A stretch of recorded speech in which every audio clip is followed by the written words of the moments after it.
आपण पाहताय महर्षी digital news महापर्व न्यूज सोबत रावसाहेब आप्पा मगर आहेत.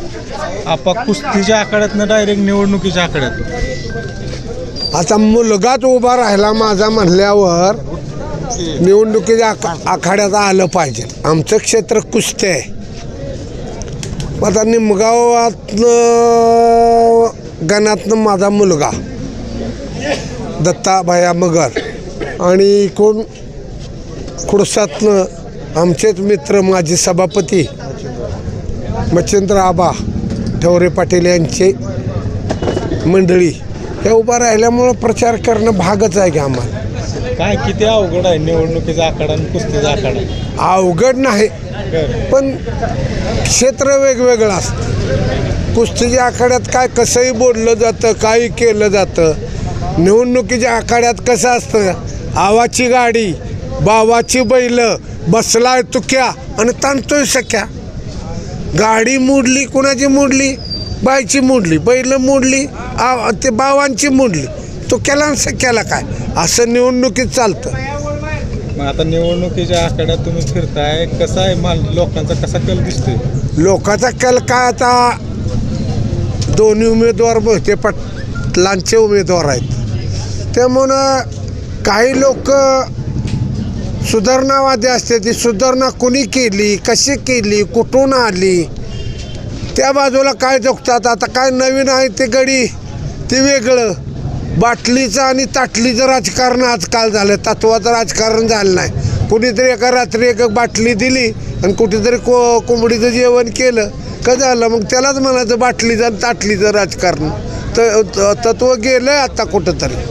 काय तत्व काय होती तुमच्या काळातल्या राजकारणात, आताचं राजकारण तुम्ही बघताय, माझ्या आमदारांच्या ज्या प्रकारच्या टीका असतात, काय नेमकं तत्वात काय माहीत आहे का?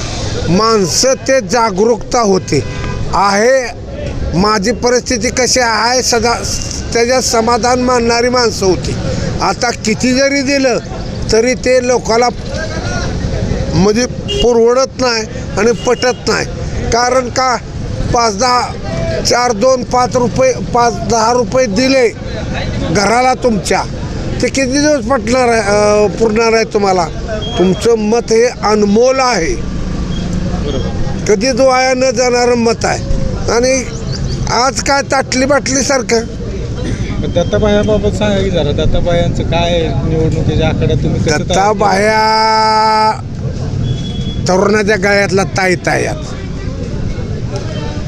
तुमच्या सगळ्याच्या आशीर्वादानं, माझ्या थोरल्या भावाच्या आशीर्वादानं, आईवडिलाच्या आशीर्वादानं माझा आज चांगला आहे, खाऊन पिऊन चांगला आहे.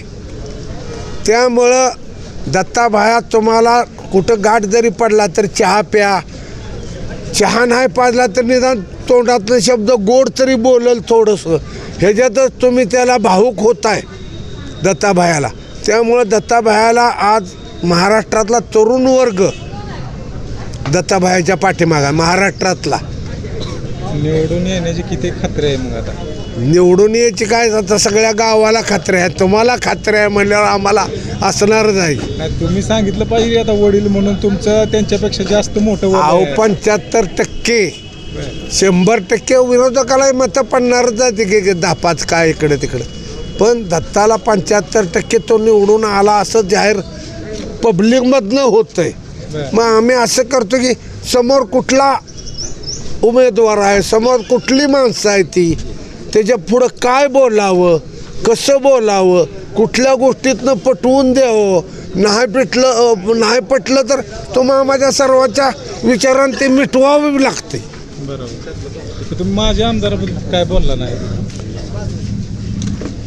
टीका करणारे भरपूर टीका करतात. माझ्या आमदारला काकाला कोणी घेतलं? मग ही टीका की आमच्यासारख्या नवीन केलं का तुमच्यासारख्याला बोचते ती टीका? काय नाही, टीका उत्तर दिली पाहिजे. टीका करायची नाही. महाराष्ट्राचं प्रतिनिधित्व त्या आमदारांनी केलेलं आहे. सगळ्याला पटतंय त्यांचे विचार. आज काय सेवा देणारी माणसं आहेत. इथं लांडगा नसला आला तर, कोला असला मांजर असलं तर म्हणत वाघ आलाय. तुमच्यासारख्या ज्येष्ठ माणसानं उत्तर दिली पाहिजे ती. नाही, काय उत्तर द्यायचं ते बरोबर असण्याचा फायदा होईल का आता? होणार ना. आता एका पक्षात आलोय म्हणल्यावर फायदा होणारच. ह्याच्या पाठीमागं मग विद्वेष्ट होतं. झालेल्या गोष्टी सोडून दिल्या त्यांनी बी, आम्ही बी सोडून दिल्या. आता दत्ताभायाला लोकांनी मतदान का करावं हे सांगा फक्त. दत्ताभायांनी निस्वार्थी माणूस आहे. दत्ताभाया निस्वार्थी आहे. त्याचा चुलता कारखान्याचा व्हाईस चेअरमन होता, तालुका पंचायत सदस्य होते, गावात 5-25 वर्ष सरपंच होते. आणि सगळ्याच्या आशीर्वादानं जमीन चांगली झाली, पाणी झालं मोहिते पाटलाच्या आशीर्वादानं. आणि गाव सुबलम सुपलम झालं ते गाव, निमगाव. आणि त्यामुळं कोणाचं देणं घेणं काय दत्ताभायाच्या विचारात नाही. तो स्वतःचा उद्योग करतो. पुऱ्या महाराष्ट्रभर त्याच्या ओळखी आहेत. कुस्ती कलेमुळं त्याच्या खेळत होता त्यावेळेला. त्याच्यामुळं जनतेचा आशीर्वाद दत्तावर आहे.